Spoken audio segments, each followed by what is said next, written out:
Bollywood industry में प्यार मोहब्बत के कई किस्से सुनने को मिलते हैं। यहाँ कई को अपनी मोहब्बत आसानी से मिल जाती है, तो कई ऐसे बदनसीब भी होते हैं जिनको प्यार नसीब नहीं होता। ऐसे ही एक एक्ट्रेस है नीलम कोठारी, जिन्होंने बॉलीवुड में खूब नाम कमाया। कई हिट फिल्में भी दी, लेकिन मोहब्बत के मामले में अनलकी रही। नीलम ने भी दिल लगाया, पूरी शिद्दत के साथ इश्क भी किया, लेकिन प्यार मंजिल तक नहीं पहुंच पाया।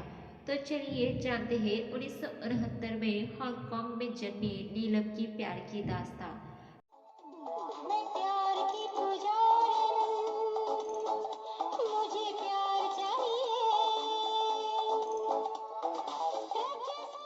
नीलम हांगकांग से मुंबई फिल्मों में हीरोइन बनने आई। उन्होंने महज 15 साल की उम्र में फिल्म जवानी से फिल्मी दुनिया में कदम रखा। ये फिल्म 1984 में आई थी। इसके बाद वो लव 86 और इल्जाम में नजर आई। इन दोनों ही फिल्मों में उनके हीरो गोविंदा थे। गोविंदा नीलम की पहली मुलाकात लव 86 के प्रोड्यूसर प्राणलाल मेहता के ऑफिस में हुई थी। गोविंदा जब प्रोड्यूसर के ऑफिस पहुंचे तो नीलम पहले से ही वहां मौजूद थी। गोविंदा गुड़िया जैसी दिखने वाली नीलम को देखते ही अपना दिल हार बैठे थे। प्यारे ही प्यारे हैं हम, तुम आ गए हैं जहाँ, मिल गए हैं सनम चाहतों के निशान। फिल्मों में साथ काम करने के दौरान गोविंदा दिल ही दिल में नीलम को चाहने लगे थे, लेकिन दिल की बात कहने से घबराते थे। हालांकि साथ काम करते करते नीलम भी गोविंदा को पसंद करने लगी थी। दोनों फिल्मों के सेट के अलावा बाहर भी मिलने लगे थे। नीलम गोविंदा की जोड़ी फिल्म इल्जाम में काफी पसंद की गई थी। इसके बाद ये जोड़ी कई फिल्मों में नजर आई। दोनों साथ काम करने के दौरान एक दूसरे के करीब आए। धीरे धीरे दोनों का प्यार परवान चढ़ा, लेकिन इस दौरान गोविंदा ने नीलम से एक बात छुपाई कि उनकी सगाई सुनीता से हो चुकी है। इसकी वजह ये थी कि उन्होंने मन ही मन सोच लिया था कि वो सुनीता से सगाई तोड़कर नीलम से शादी करेंगे। हालांकि ऐसा हो नहीं पाया।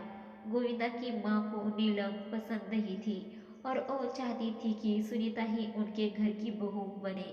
कहा जाता है कि गोविंदा अपनी माँ की बात को कभी नहीं टालते थे, इसलिए उन्होंने गुपचुप तरीके से सुनीता से शादी कर ली।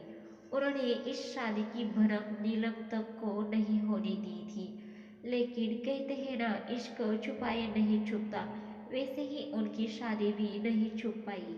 आखिरकार गोविंदा नीलम के रास्ते अलग हो गए। गोविंदा द्वारा ठुकराए जाने के बाद नीलम की लाइफ में बॉबी देओल आए। दोनों 5 साल तक सीरियस रिलेशनशिप में रहे और इंडस्ट्री में उनके प्यार के चर्चे भी होने लगे थे।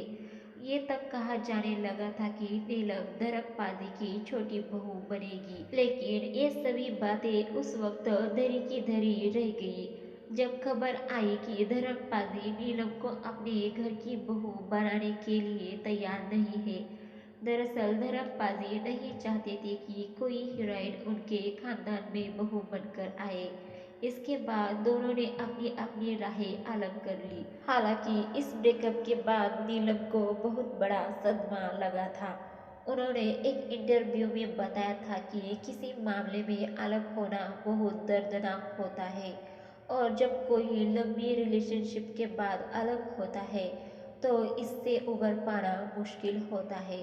नीलम ने 2000 में यूके बेस्ड बिजनेसमैन के बेटे ऋषि सेठिया से शादी की थी, लेकिन जल्द ही दोनों का तलाक हो गया था। इसके बाद नीलम मॉडल और एक्टर समीर सोनी के साथ रिलेशनशिप में आई। कपल ने 2011 में शादी की और 2013 में एक बेटी को गोद लिया, जिसका नाम आहाना है।